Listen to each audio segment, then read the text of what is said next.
Hey everyone, welcome to another Hallelujah Caesar review. Today I'm looking at Pop the Box. This is published by Blue Orange Games, 7 and up, 1 to 2 players. I would dare say that you could go lower than 7 with this game for sure. It is very, very simple, very quick, fun little dice game. If you're familiar with Shut the Box, this is the same type of concept.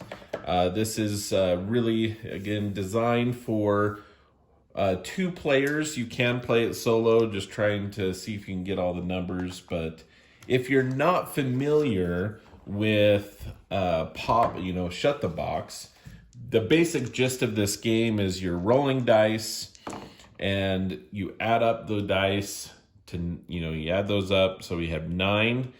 Then I can either pop, for example, here, the 9 here, and then roll again, or any combination that adds up to 9. So I could do the 5 and I could do a 5 and a 4. I could do the 8 and the 1, the 2 and the 7, 6 and the 3, and so on. So the 9 is one of the greatest rolls in this specific version of it because it goes from 1 to 9.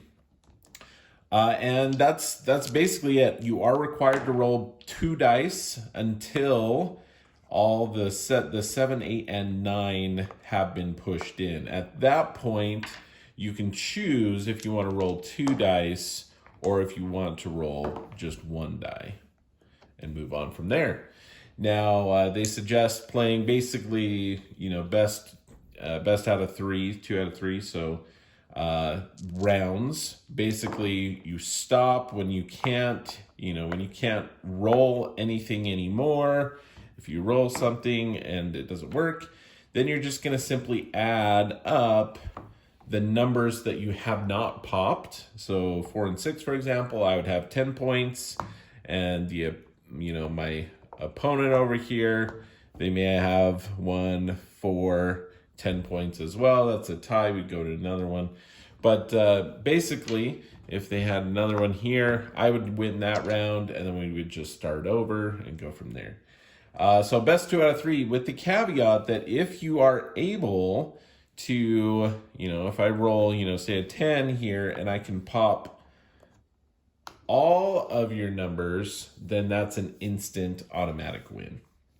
So great little dice game. I actually really like this version. It's very portable.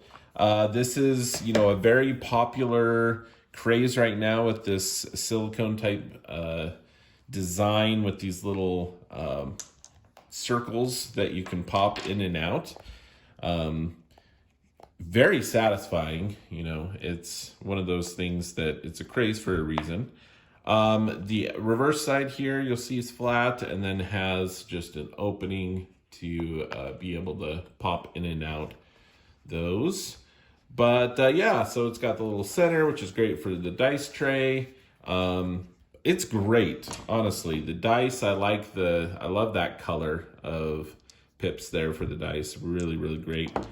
Matches the color of the dice tray. I actually really, really like it. So this is something that you can take, on, car rides, pass it back and forth easily enough. You can move it around.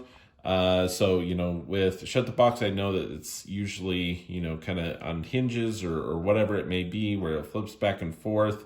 Here, it's very, very well designed. It works really well. I know some of the silicone poppers, they aren't necessarily deep enough with their circles.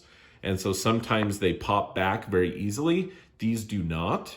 So they're really, really well designed. You don't have to worry because I have played around with some silicone ones that you pop them in and it seems like they easily pop back up. That is not the case with this. You pop them down, they hold in place really, really well until you physically go and pop them back out. So that is Pop the Box. And again, published by Blue Orange Games. I really, really enjoyed this version. I think it's great. And my only complaint with this one is honestly just the box. I kind of wish that there was a different storage solution. they went with like this little handle thing, and so it kind of comes down in there, and so you kind of have to hold it open a little bit to be able to push this in there and get it in there all the way. Sometimes it just hooks up on here. So really that's my only downside, is just the packaging of the actual outside of the game. I wish there was something, you know, that it was a little easier to get in and out of. But other than that, really enjoy it. So the instructions in here are also very clear, give some examples. So that is how Lou sees it.